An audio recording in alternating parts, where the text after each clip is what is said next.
Bienvenue à toi, merci d'avoir cliqué sur la vidéo. Cette vidéo est la première vidéo d'une longue série. Le but ici, je le rappelle rapidement, est de présenter les différents métiers de la cyber grâce à des professionnels en cybersécurité. Cette vidéo va être disposée en plusieurs parties. Évidemment, j'explique pas mal de choses techniques et il faut que ce soit digeste pour vous. Cette vidéo a mis un peu de temps à sortir, je vous l'accorde.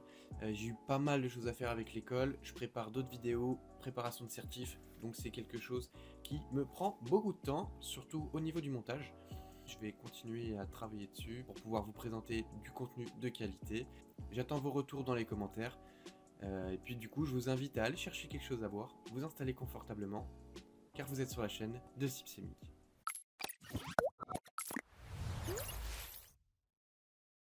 Bon, on est là du coup pour la première interview avec Moutsar Massoud. Salut à toi. Salut pour l'invitation. Mais pas de souci. Du coup, je vais te laisser te présenter parce que je t'avoue, je connais pas trop ton métier. Je te laisse faire une petite présentation de toi tout simplement pour l'instant, et puis on verra pour le poste ensuite. Yes. Du coup, moi, c'est Moussa Massoud. Du coup, je suis actuellement consultant en cyber, plutôt consultant ISP, ce qu'on appelle. C'est l'introduction de la sécurité dans les projets. C'est un vaste terme qu'on pourra justement développer pour voir quoi ça consiste concrètement. Et, euh, et du coup, je fais la cyber, tout ce qui est plutôt GRC. En réalité, je fais très peu de technique, voire pas du tout. C'est plutôt, on pourrait aussi axer ça sur de la GRC, donc gouvernance, risque, conformité aussi. Ok. Voilà, dans les grandes lignes, je pense que par la suite on va aller plus en détail, mais voilà. Ouais, déjà c'est une bonne petite présentation, ça me va. Est-ce que tu peux du coup me présenter un peu plus le poste en question, donc les différentes tâches que tu peux être amené à faire, différents sujets, etc. Donc en fait, dans le poste actuel, donc consultant ISP, c'est un poste qui est orienté donc plutôt gouvernance, risque et un peu conformité aussi, dans le sens où chaque entreprise a sa propre définition de ISP. Donc ça dépend des entreprises. Et moi actuellement, je travaille pour AXA. Donc ça, une des entités plutôt de AXA. Donc, euh, donc nous, on fait, c'est dans une équipe, on va dire, on est plusieurs consultants à faire de l'ISP. Et concrètement, nous, en fait, on a des analyses de risque à faire. Par exemple, on a des applications métiers qui fonctionnent ou qui vont partir en production. Le but, c'est de tester, de donner vos risques plutôt, de voir est-ce que finalement, ça correspond en termes de mesures de sécurité. Est-ce que les exigences AXA sont respectées? Et est-ce que le produit est conforme et c'est assez sécurisé d'une certaine manière pour qu'on puisse le valider pour sa participation en production. Ok, ça On a marche. aussi des cas où on a des analyses de risque sur, par exemple, des fournisseurs. Par exemple, on a des contrats, on a des différents partenaires commerciaux voilà, dans l'entreprise qui travaille avec différents partenaires. Donc le but c'est de voir en fait si la contractualisation sera possible, mais au-delà de ça, c'est voir si eux aussi euh, leur système d'information est assez conforme aux exigences contractuelles qui ont été comprises pardon, en termes de sécurité, en termes d'exigences sur la protection des données notamment. Donc c'est de s'assurer qu'ils respectent bien les exigences qui ont été convenues dans les contrats euh, pour être certain que ok, nous on est apte à travailler avec eux parce que ils respectent nos conditions aussi. Ok, donc en soi c'est assez complet et complexe d'ailleurs même. Exact, c'est assez complexe justement parce que pour ne pas, on ne s'arrête pas juste à une analyse de risque qui est effectivement ce qui peut être basé, par exemple, je donne un exemple, hein, sur la 27.5 et BECRM ou d'autres méthodes. Là, c'est vraiment pas rester que sur l'aspect analyse de risque, mais aller dans un champ beaucoup plus large. C'est pour ça, par moment, on peut se retrouver avec des documents vraiment contractuels. On doit faire une review dessus. On n'est pas tout seul, on est avec des équipes annexes aussi qui sont là à nous aider. Mais le but, c'est justement de- d'avoir un champ extrêmement large de sécurité. Ok, ok, stop. Moodpack va vous parler de pas mal de termes techniques durant cette vidéo, du coup il y aura quelques petits points comme celui-ci où je vais vous les expliquer. Ça va dégrossir un peu la chose et ce sera peut-être un peu plus simple pour vous de suivre. Alors, hop, petit tableau noir pour pouvoir suivre tout ça. Tout d'abord, il nous a parlé d'une analyse de risque. Une analyse de risque, qu'est-ce que c'est? En soi, pour faire pas trop technique, imaginez que vous faites une inspection de toutes les menaces ou dangers qui peuvent survenir sur votre infrastructure, système et réseau, ou même votre téléphone ou votre PC ou quoi que ce soit. Imaginez que votre téléphone, votre PC ou votre infrastructure, c'est votre maison. Vous cherchez toutes les petites failles dans votre maison pour éviter qu'un voleur puisse entrer, voler des choses et repartir. Ben là, c'est un peu la même chose. On identifie tout ce qu'on veut protéger, comme les données personnelles, les informations confidentielles, ou tout ce qui est transactions, etc. Puis, on fait en sorte de créer une liste. Cette liste-là, elle va être utilisée pour pouvoir mettre en place ensuite les choses que l'on peut corriger ou protéger un maximum. En résumé, aujourd'hui, une analyse des risques, c'est comprendre les menaces, d'où elles viennent, pour pouvoir au mieux protéger notre système d'information. Moodpack vous a parlé de la 275 ou 27005. C'est une norme qui aide les organisations à gérer la sécurité de leur système d'information. C'est un peu comme un manuel détaillé qui explique comment réaliser une analyse des risques en cybersécurité de manière structurée et efficace. Elle fournit une méthode pour pouvoir identifier et gérer les risques liés à la sécurité de l'information et elle permet du coup en globalité de comprendre le cadre général et comprendre les risques pour prendre des décisions simples et éclairées. Du coup, généralement, les entreprises utilisent la 27005 pour suivre les étapes précises et évaluer les risques de leur système d'information, pour savoir un peu qu'est-ce qu'ils doivent protéger, comment ils doivent protéger, et du coup déterminer les vulnérabilités comme les différentes failles, pour pouvoir estimer les conséquences si un risque se matérialise. Si tu pouvais me donner du coup les raisons pour lesquelles tu as rejoint ce poste-là, vers lequel tu t'es orienté du coup. Exact. En fait, avant de rentrer sur le poste, c'est un nom assez, qui était assez inconnu dans le sens où je voyais des postes de que les personnes occupées, qui s'appelaient consultant ISP. Par contre, je ne voyais absolument pas ce qu'ils faisaient dedans. Et c'était assez flou pour moi comme poste. Et, en fait, les raisons simplement qui ont fait que je sois allé au sein de cette entreprise, de cette équipe, surtout ça en fait, c'est plutôt le management. C'est-à-dire que le futur manager que j'allais voir, j'avais déjà un entretien avec lui.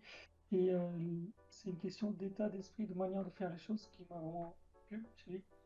Et donc, ce qui fait que ça m'a donné envie de travailler avec lui.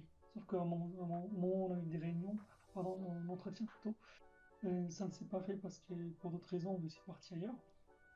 Et là, j'ai eu l'occasion de plus tard rejoindre son équipe. Donc, pour ça, vraiment pour être avec ce manager-là, parce que je sais que avec lui, déjà, dans l'entretien, ce qui était convenu en termes de tâches qui ne seraient pas redondantes, notamment on apprend beaucoup. Là, c'est un contexte qui est assez varié, où on peut faire des tâches vraiment très différentes, très variées, et puis tout en montant en compétences. On ne vient pas en se disant qu'on connaît tout, et on fera que des choses qu'on connaît. Il y a toujours des choses, des sujets vraiment divers et variés, et ça, c'est super, parce que du coup, ça permet de monter en compétences permanentes. C'est la grande force de l'informatique aussi en soi, hein, surtout dans Filière cyber. notre filière cyber, ouais, le fait d'apprendre tout le temps, de se donner à fond dans ce qu'on fait et puis de découvrir des choses, c'est vraiment la grande force. D'ailleurs, en venant sur ce sujet-là, quel parcours tu as pu faire pour atteindre ce poste-là? Ah, le parcours, c'est assez complexe dans le sens où, on va dire, c'est lorsque on va essayer de prendre un peu l'historique pour voir à quel point j'ai plutôt galéré, mais tant mieux, parce que je suis très heureux d'avoir eu ce parcours. C'est que euh, j'ai commencé à avoir l'envie, on va dire, de toucher aux l'informatique aux machines lorsque j'étais au collège, en cinquième, quatrième, un truc comme ça. Il y a un prof de techno, voilà, qui était vraiment super et qui m'a vraiment donné envie d'aller vers l'informatique. Mais il m'a conseillé d'aller vers la domotique parce que c'est un domaine qui est intéressant. À l'époque, au collège, on ne sait pas ce qu'on va faire. Moi, déjà, j'avais déjà quelques pistes. Sauf que, donc, on a la formation du collège, on arrive au lycée. Euh, et du coup, déjà, au niveau du lycée, je me suis fait orienter, je me suis laissé orienter dans un lycée général. Disons, tiens, je vais faire un bac S parce que c'est très à la mode, parce que les profs ils me disent, bon, il faudra que tu essayes. Sauf que j'étais très nul en maths, en physique. Ça, c'était un autre débat. Je suis allé au lycée général, mais au bout de la première année, bon, bah, il a fallu être réaliste. C'est soit je redouble, soit je vais dans un lycée pro. Et du coup, lycée pro, je suis allé dans une filière qui touchait un peu à l'électrodomestique, donc électroménager, gros électroménager. Pourtant, il y a une filière juste à côté, système numérique, pensais à mes informatiques, mais bon, je me suis dit, non, je vais rester dans l'électrodomestique, tout en faisant l'informatique à la maison. Je vais monter en compétences doucement, que je ne regrette pas. C'est une très belle expérience. Et du coup, ensuite, c'est un BTS informatique. Et là, en fait, là, j'ai commencé vraiment à faire de l'informatique, dans le sens où c'était un BTS qui existe, qui s'appelait BTS SIO, l'option SISR, le système informatique, les réseaux, un truc comme ça. C'est ça, système et réseau. Exactement. Et sauf que, encore à l'époque, je voulais en fait absolument faire du développement. Sauf que la sélection BTS, elle est simple. Même dans d'autres filières, c'est que c'est par compétence. C'est-à-dire que si tu veux faire du développement, voilà, beaucoup trop de personnes souhaitent faire du développement par rapport à ce qu'ils veulent faire du réseau. Donc en fait, on va sélectionner que les meilleurs profils, pour ceux qui ont des bonnes notes. Sauf que en développement, déjà, faire un script sur 5 lignes, j'ai du mal. Donc faire un développement d'un programme, c'est chaud. Ouais. C'est rien vers le réseau, pas le choix. Et ce qui fait que bon, finalement, c'est pas plus mal, j'ai quand même appris des choses, ça m'a toujours plu aussi. Et donc j'ai fini sur un bac plus 2 et puis arrivé à bac plus 2 je voulais absolument travailler. Parce que là, il fallait être réaliste encore une fois. Je travaillais non. Par contre, dans qu'est-ce que je pourrais avoir en termes d'avenir, ou plutôt parce que la question c'est surtout, c'est ok, je peux travailler avec un bac plus 2, mais qu'est-ce que je vais avoir comme salaire, comme condition de vie, est-ce que je vais être content de ça ou pas? Et aussi, j'avais à ce moment-là des maîtres de stage, un tuteur de stage que j'avais eu en BTS. Il m'a un peu poussé. Il m'a dit non, non, t'arrêtes pas, continue. J'ai eu la chance du coup parce que je ne pouvais plus de l'école classique. Donc je suis allé vers un bac plus 4 en alternance. C'est cette chose-là, cette manière d'apprendre que je ne connaissais pas, donc l'alternance, qui a fait que j'ai continué pendant 2 années. Et ça m'a vraiment donné envie de continuer. Sauf que si je reprends un peu l'historique, c'est que initialement je voulais faire de la sécurité. Et depuis le collège, sauf qu'il n'y avait pas de filiale sécurité, donc ce qui fait que c'est un petit zigzag de formation, d'expérience que j'ai fait.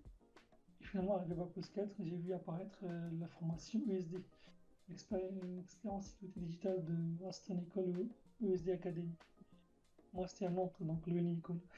Et du coup, j'ai eu l'occasion de les intégrer en alternance encore une fois, et là, du coup, j'ai vraiment fait de la sécurité. Sécurité technique, autant je la connaissais, parce que j'ai pu un peu, donc enfin, je connaissais, surtout en débutant, voilà. Je sais deux, trois trucs, j'étais content de ça. Par contre, la sécurité d'un produit GRC, c'était une découverte, et j'ai accroché encore plus, alors que je voulais faire de la technique depuis toujours. Parce que je ne connaissais pas, j'ai découvert, et c'était vraiment formidable. Voilà un peu le parcours scolaire. Bah, c'est pas mal, hein. C'est d'ailleurs un bon parcours parce que tu montres qu'on peut passer par plusieurs choses pour vraiment atteindre ce que tu veux derrière.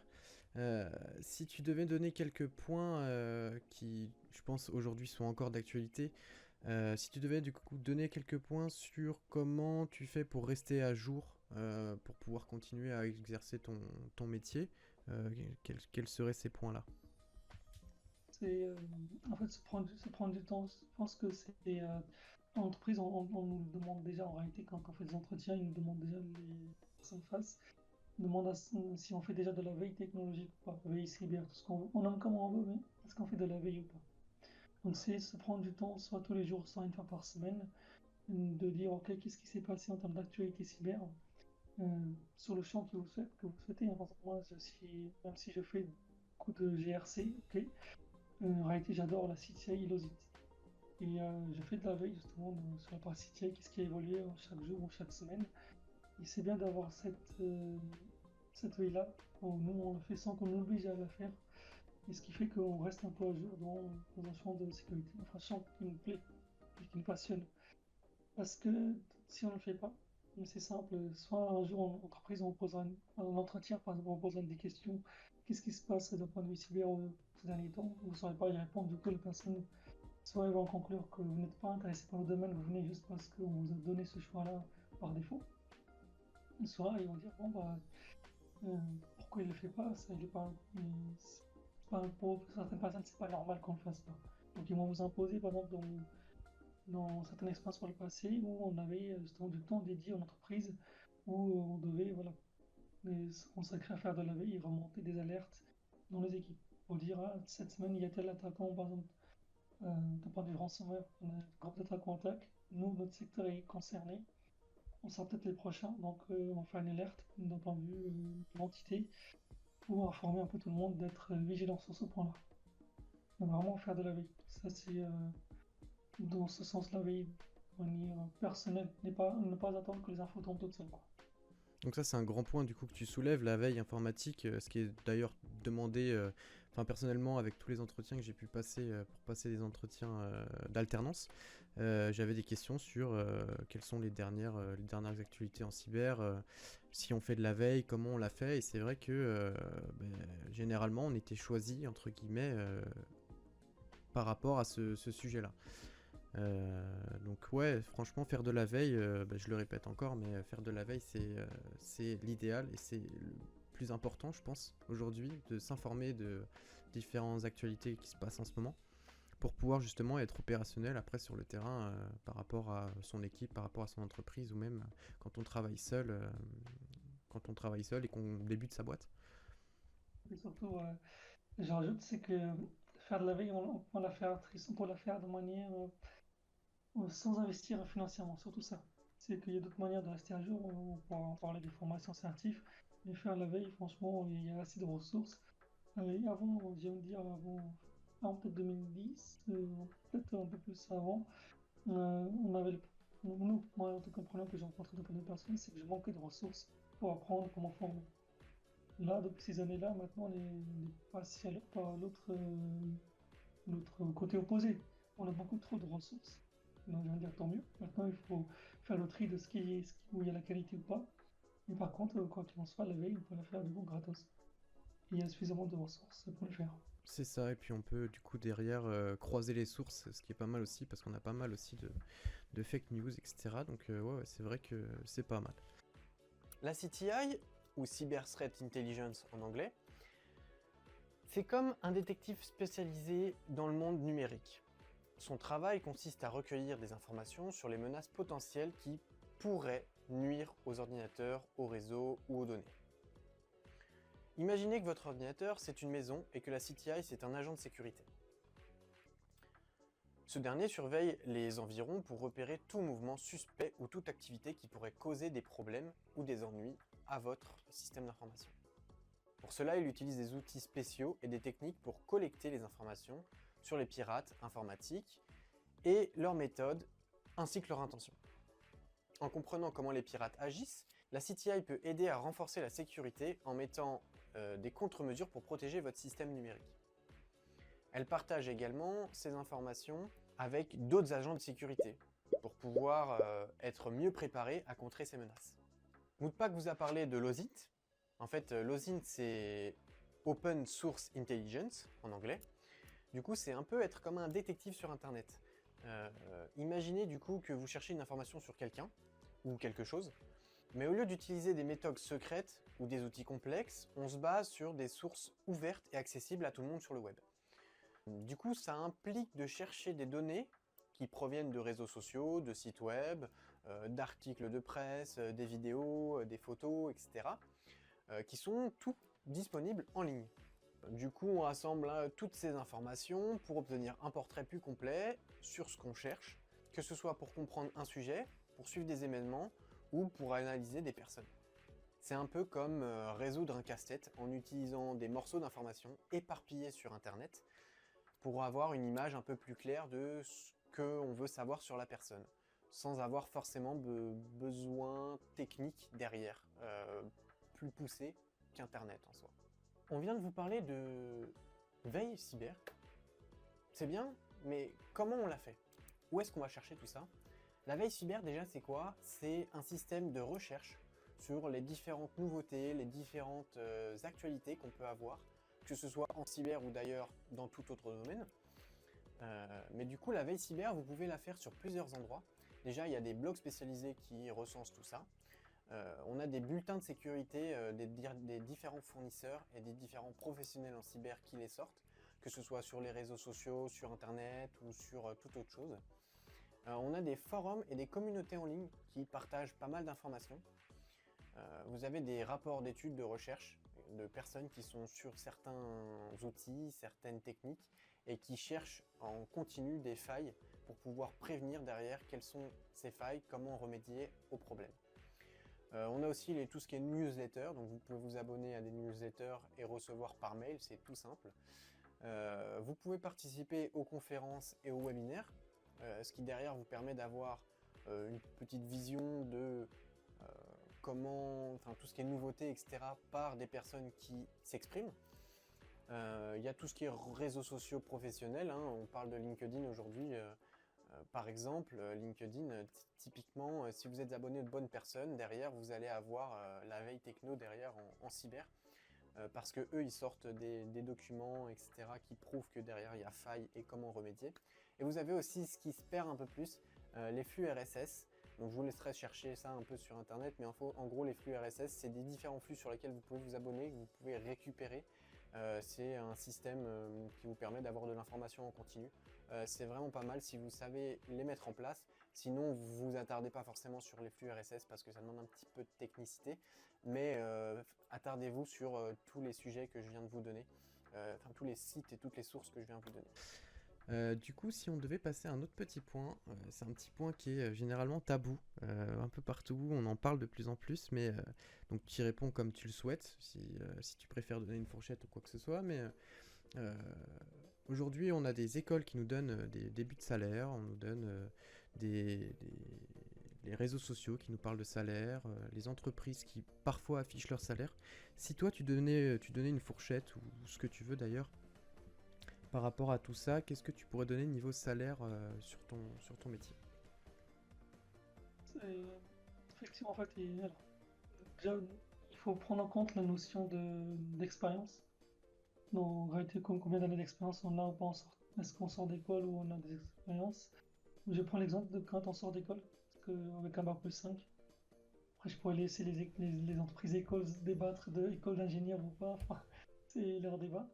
Mais globalement, alors, je suis sorti d'école en décembre 2020, du coup.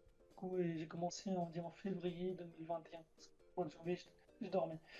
Et du coup, et à cette époque-là, donc je donne des infos de cette époque-là, ça a dû changer depuis l'ère Covid, dans le sens où ça a dû augmenter.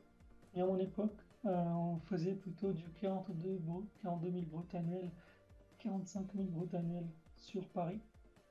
Paris, Nantes, peut-être bien, mais Toulouse et une autre grande ville. Et je crois que c'est Aix-en-Provence, ou en fait les grands pôles cyber en France. Donc entre 42 000 et 45 000 brut annuel. Il faut bien faire attention, justement pour les personnes qui ne connaissent pas la différence entre brut et net. Brut, c'est le salaire, on va dire classique, et c'est pas le salaire qu'on va avoir dans notre compte en banque, c'est surtout ça qu'il faut faire attention. Et net, c'est en fait quand on a payé toutes les charges, tous les impôts, tout ça, c'est réellement ce qui atterrit sur notre compte en banque. Donc 42-45 000 brut annuel dans une grande ville, et 32 à 38 000 en province. Ok, donc on a un petit gap quand même entre la province et la grande ville, quoi. Exact. C'est en fait le discours qu'on entendra souvent, c'est oui, on a 15, enfin oui, on aura à peu près 15% de différence entre Paris et les provinces en termes de salaire. Ça, je parle ici d'un poste en CDI en sortie d'école. Euh, donc dans le cas général. Après, on a des subtilités, des choses qui varient, qui font que, mais en fait, on n'est plus que dans ces ordres-là. Parce que par défaut, quand tu sors d'école, l'entreprise va te dire, ok, tu viens de sortir dans le monde de l'école, c'est bien.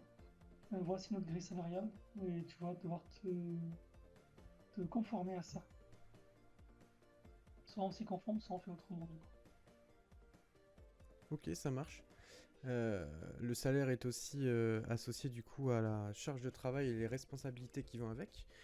Si tu devais nous donner tes responsabilités d'aujourd'hui, ça serait quoi exactement? Alors, la responsabilité, je dirais, c'est faire mon travail et le faire bien. Mais ça fait que j'ai un poste effectivement un poste de consultant et pas de manager.